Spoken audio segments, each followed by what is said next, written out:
Well, here is a clip that I decided to finally share. I was hoping he'd get a chance at this deer, but it just never happened. Now, it wasn't me, and I'm not going to say who it was, but this one is a heartbreaker.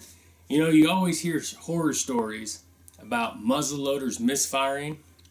Well, if you keep them clean, it usually doesn't happen, but when you hunt in the elements and you hunt in a lot of rain, it's bound to happen. And he'd been hunting hard, and he finally got a chance at this buck. As you can see in these pictures, awesome deer, double drop tine. And wouldn't you know, his gun not only misfired once, it misfired twice. It's funny now, but I know at the time it was heartbreaking. It really upset him, so if you have any words that bother you, any profanity, right now is the time to put on your earmuffs, and I can't blame him. I probably would have done the same thing.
What the fuck just happened?